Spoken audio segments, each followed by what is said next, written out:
Hello everyone, जय हिंद। Welcome to Jha sir academy for IAS. हम करने जा रहे हैं मेंस का प्रीवियस ईयर क्वेश्चन एनालिसिस और आज हम देखेंगे general studies paper 3 biodiversity and environment section से एक क्वेश्चन। मैं उम्मीद करती हूँ गाइस आप लोगों ने इस क्वेश्चन को अटेम्प्ट किया होगा और एक बहुत अच्छा आंसर फ्रेम भी किया होगा। सो गाइज, आज हम कन्वेंशनल एनर्जी के बारे में बात करने जा रहे हैं कि जो सनलाइट से जो हमें एनर्जी मिलती है वो किस तरीके से डिफरेंट है कन्वेंशनल सोर्सेज ऑफ एनर्जी से। ठीक है, और इसके लिए सरकार ने क्या किया है, बहुत इंपॉर्टेंट है गाइज। आज के टाइम पे हम देखें तो क्लाइमेट चेंज को देखते हुए हमें पता है कि क्लाइमेट चेंज की वजह से बहुत ज़्यादा प्रॉब्लम्स हो रही हैं। आज के टाइम पे बहुत ज़्यादा सफरिंग्स हो रही हैं और जो हमारा प्रोसीजर एनर्जी जनरेट करने का है, जैसे कि फॉसिल फ्यूल्स, कोयले से हम एनर्जी बनाते हैं, तो वो और ज़्यादा कंट्रीब्यूट करता है ग्लोबल वार्मिंग को, तो क्लाइमेट चेंज को और ज़्यादा वो ख़राब करता है। तो हमें उसको ख़त्म करते हुए इस सिस्टम को हमें शिफ्ट करना है क्लीनर सोर्सेज की तरफ, नॉन कन्वेंशनल सोर्सेज की तरफ या रिन्यूएबल सोर्सेज ऑफ एनर्जी की तरफ। राइट, तो हम उसी के बारे में बात करेंगे गाइज। तो आपको बहुत ही अच्छे, बहुत बेहतरीन पॉइंट्स मिलने वाले हैं। इन पॉइंट्स को अपने पास नोट करके ज़रूर रखिएगा guys. It will definitely help you a lot in the near future. Session को शुरू करने से पहले गाइज, जिन भी स्टूडेंट्स ने हमारा टेलीग्राम चैनल ज्वाइन नहीं किया है वो तुरंत डिस्क्रिप्शन बॉक्स में जाइए, वहाँ पे आपको लिंक प्रोवाइडेड होगा। उस लिंक के थ्रू आप हमारे टेलीग्राम चैनल को ज्वाइन कर सकते हैं और उसका बेनिफिट आपको ये होगा कि आपको हमारी सारी पीडीएफ्स का एक्सेस मिल जाएगा जो आप लोगों के लिए अपलोड कर दी जाती है हमारे टेलीग्राम चैनल पे ही फ्री ऑफ कॉस्ट। जैसे कि हमारी करंट अफेयर्स की पीडीएफ्स है, या फिर ये जो हमारी हम मेंस का प्रीवियस ईयर क्वेश्चन एनालिसिस करते हैं इसकी पीडीएफ्स है। और उसी के साथ साथ आप लोगों के लिए जो वीडियो लेक्चर्स अपलोड किए जाते हैं आपको उनका भी डायरेक्ट लिंक यहाँ पे प्रोवाइड कर दिया जाता है। और गाइज, अगर आप सीरियसली अपनी एग्ज़ाम्स की प्रिपरेशन कर रहे हैं तो मैं कहूँगी कि आपको करंट अफेयर्स के लिए तो बिल्कुल परेशान होने की ज़रूरत नहीं है। आपको अपना टाइम, मनी, एफर्ट्स कुछ लगाने की ज़रूरत नहीं है। All you need to do is, Jha sir academy पे आप लोगों के लिए रेगुलर बेसिस पे करंट अफेयर्स की वीडियो लेक्चर्स अपलोड किए जाते हैं। आपको सिर्फ कंसिस्टेंटली उनको फॉलो करना है, क्योंकि हमारे करंट अफेयर्स से बाहर का आपके एग्ज़ाम में कुछ भी पूछा नहीं जाएगा। That is more than enough. और गाइस, हमारा जीएस का भी प्रीवियस मेंस बैच रन कर रहा है, आप इस बैच को ज़रूर ज्वाइन कीजिए। इसमें आपको जीएस 1 2 3 4 की बिल्कुल ज़ीरो से तैयारी करवाई जा रही है। जहाँ सर आपको खुद मेंटोर कर रहे हैं इस बैच में, और अगर आप बैच की डिटेल्स को प्रॉपर तरीके से फॉलो करेंगे या झा सर के द्वारा दी गई गाइडलाइंस को फॉलो करेंगे तो आपके एग्ज़ाम निकलने से कोई नहीं रोक सकता गाइस। आपका सिलेक्शन पक्का है, तो ज़रूर ज़रूर ज्वाइन कीजिएगा इस बैच को। और हमारा मेंस का भी आंसर राइटिंग बैच रन कर रहा है गाइस, आप इस बैच को भी ज़रूर ज्वाइन कीजिए। इस बैच में आपको 500 प्लस क्वेश्चंस की प्रैक्टिस कराई जा रही है। हमारी एक्सपर्ट फैकल्टी हैं, वो आपके आंसर कॉपीज़ को चेक करते हैं, मिस्टेक्स बताते हैं और इम्प्रूव करने में हेल्प करते हैं। और उसी के साथ साथ आपको हर एक क्वेश्चन के रिगार्डिंग सैम्पल आंसर भी दिया जाता है और वीडियो सोल्यूशन भी प्रोवाइड किया जाता है with proper explanation. So guys, अगर आप सीरियसली सिविल सर्विसेज एग्जामिनेशन की प्रिपरेशन कर रहे हैं तो आप इन बैचेस को ज़रूर ज्वाइन कीजिएगा। ज्वाइन करने के लिए आप नीचे दिए गए नंबर 9713282838 पे व्हाट्सएप के थ्रू आप कोर्सेज की डिटेल्स ले सकते हैं और कोर्सेज को ज्वाइन कर सकते हैं। तो चलिए गाइज, अपना आज का सेशन स्टार्ट करते हैं। हमारा क्वेश्चन है, describe the benefits of deriving electrical energy from sunlight in contrast to conventional energy generation. What are the initiatives offered by our government for this purpose. पारंपरिक ऊर्जा उत्पादन के विपरीत सूर्य के प्रकाश से विद्युत ऊर्जा प्राप्त करने के लाभों का वर्णन करें। इस उद्देश्य के लिए हमारी सरकार द्वारा क्या पहल की पेशकश की गई है। सो ये question guys GS 3 biodiversity and environment section से लिया गया है और ये क्वेश्चन यूपीएससी ने 2020 में पूछा था।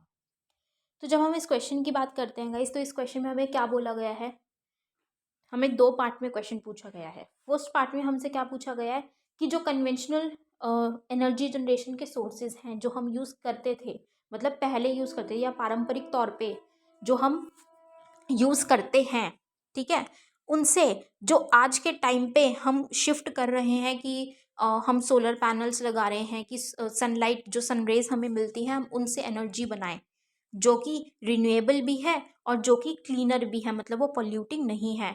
तो उसके क्या बेनिफिट्स हैं अगर हम कन्वेंशनल सोर्सेज को छोड़ के हम अगर सनलाइट से एनर्जी जनरेट करते हैं तो उसके क्या बेनिफिट्स हैं। राइट। सेकेंड पार्ट में हमें क्या बताना है कि अब इसके लिए कि सनलाइट से ही एनर्जी जनरेट करने के लिए हमारी सरकार क्या क्या इनिशिएटिव्स ले रही है, क्या क्या पहल चला रही हैं, क्या क्या काम बेसिकली वो कर रहे हैं। Right, so let's start with it now. To fulfill India's commitments under the 2015 Paris Agreement, the government wants to achieve 40% of installed electric power capacity from non-fossil sources by 2030. Solar, solar energy is the most important driver to achieve this target.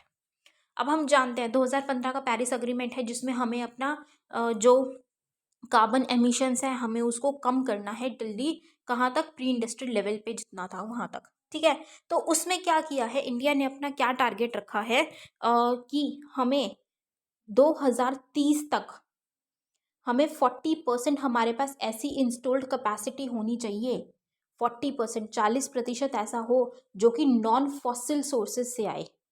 जैसे कि हम बात करें solar energy हो या wind energy हो, इस तरीके से हमारी उससे आए। ठीक है, जो क्लीनर सोर्सेज हों बजाय कि फॉसिल फ्यूल से। राइट, तो उसमें अगर हम बात करें कि जो 40% है तो उसमें हम अगर एनालाइज करें तो सबसे मेजर कंट्रीब्यूटर, मेजर ड्राइवर कौन है इस टारगेट का, वो है सोलर एनर्जी। उसी से हम सबसे ज़्यादा जनरेट कर सकते हैं। राइट, तो बेनिफिट्स क्या होंगे कि अगर हम इलेक्ट्रिक एनर्जी सनलाइट से ही जनरेट करवाते हैं तो उसके बेनिफिट्स क्या होंगे, बजाय कि जब हम कन्वेंशनल सोर्सेज से जैसे कि फॉसिल फ्यूल से अगर हम इलेक्ट्रिसिटी जनरेट करते हैं तो। Right, so first is environmental sustainability, पर्यावरणीय स्थिरता। India's large part of energy demand is fulfilled by thermal energy, largely dependent on fossil fuels which causes pollution. Solar energy is a clean source of energy resource which can be a substitute. वही बात है कि India की जो energy की requirements हैं, energy की demands हैं, वो बहुत भारी मात्रा में किससे फुलफिल होती हैं आज के टाइम पे? कौन फुलफिल करता है? थर्मल एनर्जी से, जो किसके ऊपर डिपेंडेंट है? फॉसिल फ्यूल्स के ऊपर। अब फॉसिल फ्यूल से जब बनाई जाती है तो वो क्या करता है, वो कार्बन एमिशंस बहुत ज़्यादा करता है, उससे पॉल्यूशन हमें बहुत ही ज़्यादा भारी मात्रा में देखने को मिलता है। राइट, तो वो बेसिकली क्या है, वो हमारे एनवायरनमेंट के लिए बहुत ही ज़्यादा हार्मफुल है। लेकिन अगर हम दूसरी ही तरफ सोलर एनर्जी की बात करें तो ये एक क्लीनर सोर्स है। ये यहाँ से अब क्या है, देखो सूर्य की किरणें हमें मिलती हैं, पर्याप्त मात्रा में मिलती हैं, और अगर हम उससे एनर्जी जनरेट करते हैं तो क्या होगा, क्या पॉल्यूशन आएगा? जो ये सूर्य की किरणें, उससे हमें पॉल्यूशन तो देखने को नहीं मिलेगा। तो ये क्लीनर सोर्स ऑफ फ्यूल है, तो इसको अगर हम सब्सटीट्यूट करेंगे तो ये हमारे एनवायरनमेंट के लिए भी और हमारी कॉस्ट के लिए भी बहुत ही ज़्यादा इफेक्टिव होगा, हमारी इकोनॉमी के लिए बहुत ही इफेक्टिव होगा। Right, next, it is one of the clean energy and sustainable alternatives to fossil fuels. ये तो हम जानते हैं कि ये एक क्लीन एनर्जी है फॉसिल फ्यूल के कंपैरिजन में। क्यों? क्योंकि फॉसिल फ्यूल्स पॉल्यूशन जनरेट करते हैं, बहुत ज़्यादा कार्बन एमिशंस करते हैं, जो कि सोलर एनर्जी नहीं करती है। तो ये क्लीनर सोर्स ऑफ फ्यूल है। और दूसरी चीज़, ये एक सस्टेनेबल ऑल्टरनेटिव है। सस्टेनेबल ऑल्टरनेटिव मतलब कि ये स्थिर है। स्थिरता इसमें कैसे रहेगी कि जो फॉसिल फ्यूल्स हैं वो तो ख़त्म हो जाएंगे, वो नॉन रिन्यूएबल सोर्स है ना, वो ख़त्म हो जाएगा। लेकिन जो सोलर एनर्जी है, जो सोलर से सनलाइट जो हमें मिल रही है बेसिकली, तो सनलाइट क्या ख़त्म होगी? नहीं, वो तो हमें, वो तो आती ही है, सनलाइट तो हमें मिलती ही है। तो वो क्या है, वो सस्टेनेबल ऑल्टरनेटिव है, वो ख़त्म नहीं होगा। वो क्योंकि रिन्यूएबल सोर्स है, वो हमें मिलता रहेगा और वो पॉल्यूटिंग भी नहीं है, इसीलिए उसको बहुत ही ज़्यादा बेटर बेटर माना जाता है, बहुत अच्छा सोर्स है। Next is solar energy can be harvested directly for use in homes, schools and hospitals by many technologies. अभी जो सोलर एनर्जी है ये हम डायरेक्टली यूज़ कर सकते हैं, हार्वेस्ट कर सकते हैं। कहाँ के लिए? टेक्नोलॉजी के माध्यम से। जैसे आज के टाइम पे नई नई टेक्नोलॉजीज आ रही हैं, टेक्नोलॉजी के माध्यम से हम क्या कर सकते हैं, डायरेक्टली घरों में, स्कूल्स में, हॉस्पिटल्स में हम वहाँ पे सोलर एनर्जी का यूज़ कर सकते हैं, हार्नेस करके उसको। ठीक है, this is crucial for agribusiness in farms for running irrigation, greenhouses and crop and hay dryers, making agriculture risk free. Solar cells don't require any water for generating electricity. अब क्या है, ये बहुत ही ज़्यादा क्रूशल, बहुत ज़्यादा ज़रूरी है किसके लिए, एग्री बिजनेस के लिए। क्यों? क्योंकि उन लोगों को इरिगेशन के पर्पजेस के लिए उनको बहुत ज़्यादा हेल्पफुल रहेगा, ठीक है। या ग्रीन हाउसेज या जो क्रॉप जो ड्रायर्स उनको चाहिए होते हैं, या एग्रीकल्चर को रिस्क फ्री बनाने के लिए, मतलब बेसिकली क्या है, एग्री बिजनेस में ये बहुत ही ज़्यादा हेल्पफुल होने वाला है। कैसे? कि जो सोलर सेल्स हैं उनको इलेक्ट्रिसिटी जनरेट करने के लिए पानी की ज़रूरत नहीं पड़ती है। तो जब उनको पानी की ज़रूरत नहीं पड़ती तो वो प्रॉब्लम उनकी सॉल्व हो जाएगी, वो दिक्कतें उनको नहीं आएंगी, और उनको ये जो प्रॉब्लम नहीं होगी तो वो डायरेक्टली क्या कर सकते हैं, सोलर सेल से टेक्नोलॉजी के माध्यम से जो एनर्जी जनरेट होगी, इलेक्ट्रिसिटी जनरेट हो जाएगी, वो उसको यूज़ कर लेंगे और पानी की ज़रूरत नहीं पड़ेगी, तो वो पानी उसको अपने इरिगेशन पर्पसेस में यूज़ कर पाएंगे, right. Next is it can reduce the electric bill burden from the consumers. अब क्या चीज़ होती है कि फॉसिल फ्यूल्स हैं वो हम एक्सट्रैक्ट करते हैं, या मान लीजिए अगर हम एनर्जी के लिए अगर हम बाहर से इंपोर्ट करते हैं, तो उससे क्या होता है, कॉस्ट ऑफ प्रोडक्शन बढ़ जाता है।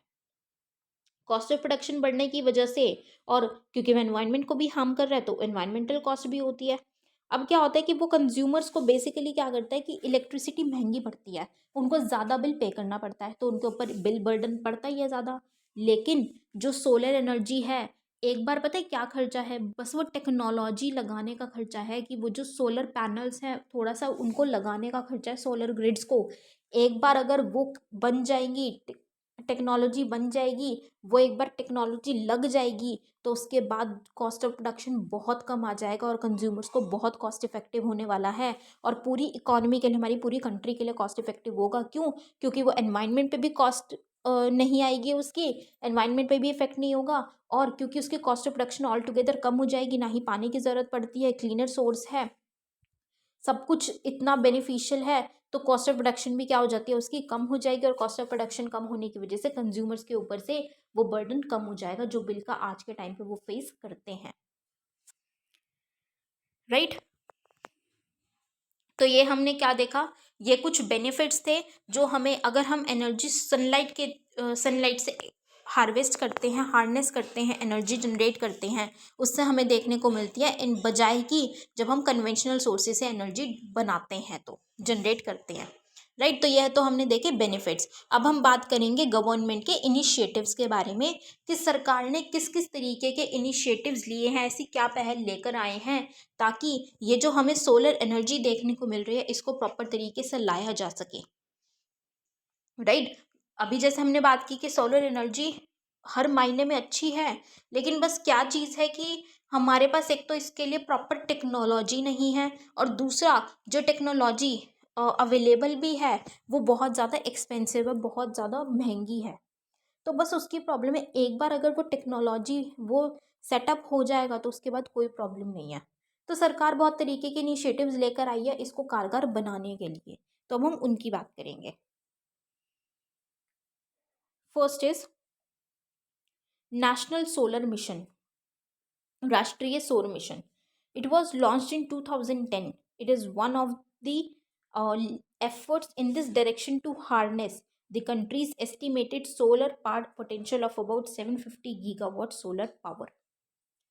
अब ये एक नेशनल सोलर मिशन लाया गया हमारी सरकार के द्वारा, राष्ट्रीय सौर मिशन। ये 2010 में लाया गया। ये किस लिए लाया गया था?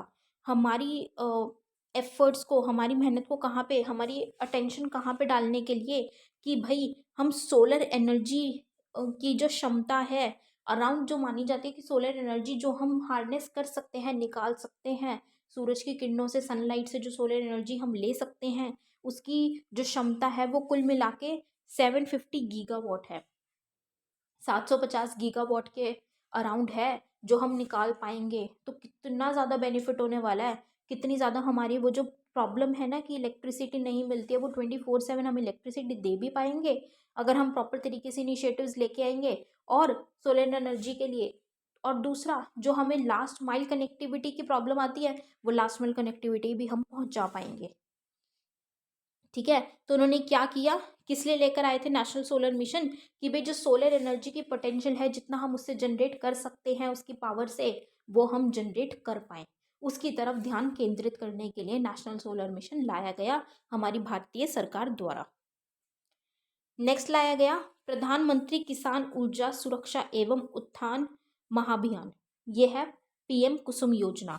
It provides water and energy security to farmers and enhances their income. ये किस लिए है कि जो किसान हैं उनको पानी देने के लिए और एनर्जी की सिक्योरिटी देने के लिए फार्मर्स को, ताकि उनकी क्रॉप्स फेल ना हो, वो प्रॉपर तरीके से अपनी फार्मिंग कर पाए और अपनी इनकम को बढ़ा पाए। नेक्स्ट है अटल ज्योति योजना is meant to install solar street lights. Atal Jyoti योजना किसके लिए थी, कि सोलर स्ट्रीट लाइट्स जो इस तरीके की लगाई जाए कि वो किससे जले, जो सनलाइट है, सन की रेज है, उससे वो स्ट्रीट लाइट जले, बजाय कि जो दूसरी हम इलेक्ट्रिसिटी फॉसिल फ्यूल से जो जनरेट करते हैं वो इलेक्ट्रिसिटी कनेक्शन ना देना पड़े, वो सनलाइट से ही वो स्ट्रीट लाइट्स जल जाएं, right. The other initiatives include rooftop solar program accelerating the deployment of solar rooftop systems, development of solar parks and ultra mega solar power projects। अब कुछ और भी इनिशिएटिव्स हमारी भारत सरकार द्वारा लाए गए, वो क्या है, rooftop solar program. Rooftop solar program क्या है कि छतों पे जैसे सोलर पैनल्स लगाना, जो सोलर ग्रिड्स हैं, जैसे कि अब एक सरकार ने क्या लेकर आई है कि जो हमारे हाउसेज हैं, घर हैं, अगर कोई भी हाउस होल्ड अगर अपने घर की छत पे सोलर ग्रिड लगाता है तो उससे उसको उनको क्या दिए जाएंगे, इंसेंटिव्स प्रोवाइड किए जाएंगे। और अब इंसेंटिव तो मिला सरकार से, उसी के साथ साथ उनको बेनिफिट भी क्या होगा कि उनको इलेक्ट्रिसिटी का खर्च नहीं आएगा उनका। क्यों नहीं आएगा, क्योंकि जो सोलर पावर से उनके पास जो एनर्जी जनरेट होगी उससे उनके घर की बिजली का सारा काम हो सकता है, उनकी एनर्जी की रिक्वायरमेंट्स फुलफिल हो जाएंगी, ठीक है, तो उनका इलेक्ट्रिसिटी का बिल नहीं आएगा। दूसरा, जो अगर वो ज़्यादा क्योंकि सनलाइट तो काफ़ी होती है, वो ज़्यादा एनर्जी जनरेट हो पाएगी जितने की कंजम्पशन उनकी फैमिली में, उनके घर में है ही नहीं, तो वो इलेक्ट्रिसिटी दूसरों को भी दे सकते हैं। तो जिनको दूसरों को देंगे तो वो भी उनको पेमेंट करेंगे उसके लिए, तो एक तरीके से उनका as a source of income भी ये बन जाएगा। तो ये इनिशिएटिव भी सरकार के द्वारा लाया गया है, तो ये बहुत अच्छा सिस्टम है, ठीक है। Development of solar parks, solar parks का डेवलप करने की बात की गई है, और जहाँ पे कि जैसे सोलर पैनल्स वगैरह लगाए जाएंगे, ग्रिड्स लगाई जाएंगी, ठीक है, जहाँ से इलेक्ट्रिसिटी को कन्वर्ट किया जा सके, जनरेट की जा सके सोलर पावर के माध्यम के थ्रू। और ultra mega solar power projects, ultra mega ऐसे ही कुछ प्रोजेक्ट्स लगाए जाएंगे जहाँ पे बहुत सारी ग्रिड्स लगाई जाएंगी, ठीक है, तो ऐसे एक पावर प्रोजेक्ट हो जाएगा ultra mega solar power project, ठीक है, जिसके थ्रू एनर्जी जनरेट की जाएगी और वो अल्टीमेटली क्या होगी, वहाँ से वो होम्स में, स्कूल्स में, हॉस्पिटल्स में, कंपनीज में, इंडस्ट्रीज में, हर जगह उसको ट्रांसफ़र किया जाएगा और फॉसिल फ्यूल्स पे हमारी जो डिपेंडेंस है वो बेसिकली क्या कम हो जाएगी, राइट। तो अब वे फॉरवर्ड क्या है, first, strong financial measures are required to finance the solar projects, innovative steps like green bonds, institutional loans and clean energy funds. वही हमने जो बात की थी कि बहुत अच्छा है, लेकिन बस इसको जो टेक्नोलॉजी लगाने के लिए वो एक्सपेंसिव है, उसके लिए हमें इन्वेस्टमेंट की ज़रूरत है, तो वो अरेंज करना है, हमें फाइनेंशियल मेजर्स अच्छे लेके आने हैं, जैसे कि इनोवेटिव स्टेप अभी लाया भी गए, ग्रीन बॉन्ड्स, ठीक है, इंस्टीट्यूशनल लोन्स है या क्लीन एनर्जी फंड्स है, इस तरीके के लाए जाए ताकि फाइनेंस हम इकट्ठा कर सकें। नेक्स्ट है promotion of research and development in the renewable energy sector, specially in storage technology, कि R&D सेक्टर को ज़्यादा प्रमोट करो इस मैटर में। जैसे कि जो सोलर एनर्जी है, जो सोलर पावर है वो आती है, तो हम उसको यूज़ तो करें ही, जनरेट करके एनर्जी में कन्वर्ट करके, और उसी के साथ साथ एक स्टोरेज टेक्नोलॉजी भी हो जिसमें हम उसको स्टोर भी करके रख सकें, ताकि जिन जगहों पे जैसे कि ज़्यादा सनलाइट आती है तो वहाँ पे ज़्यादा एनर्जी जनरेट हो सकती है, और कुछ प्लेसेस पे इतनी ज़्यादा नहीं होती, वहाँ पे कम होते, तो हम वो स्टोर करके उसको ट्रांसफ़र दूसरी जगहों पे डेफिशिएंट एरियाज़ पे ट्रांसफ़र कर सकें। Next, a framework to avoid unnecessary delays in policy decision making and implementation. एक ऐसा फ्रेमवर्क हो जिसमें कि अगर कोई भी पॉलिसी बनाई जा रही है तो उसको उस पर डिसीजन लेने में या फिर उसके इम्प्लीमेंटेशन में ज़्यादा डिले ना हो, प्रॉपर तरीके से वो टाइमली हम फॉलोअप उसका ले पाएँ। Next, India needs a solar waste management and manufacturing standards policy. अब इसके लिए भी क्या चाहिए, एक वेस्ट मैनेजमेंट और मैन्युफैक्चरिंग स्टैंडर्ड पॉलिसी चाहिए कि भाई उससे जो भी वेस्ट जनरेट होगा या जो भी प्रॉब्लम्स आएंगी या मैन्युफैक्चर करने के लिए जो भी स्टैंडर्ड्स होंगे वो सेट किए जाएं, ताकि उसके लिए बाद में हमें कोई भी प्रॉब्लम देखने को ना मिले, right. So on the concluding note, India is all set to cross the 100 gigawatt renewable energy capacity mark in 2020 and can make rapid strides through the ambitious 175 gigawatt clean energy target by 2022, provided the government keeps a close eye on key issues and deals with those well in time।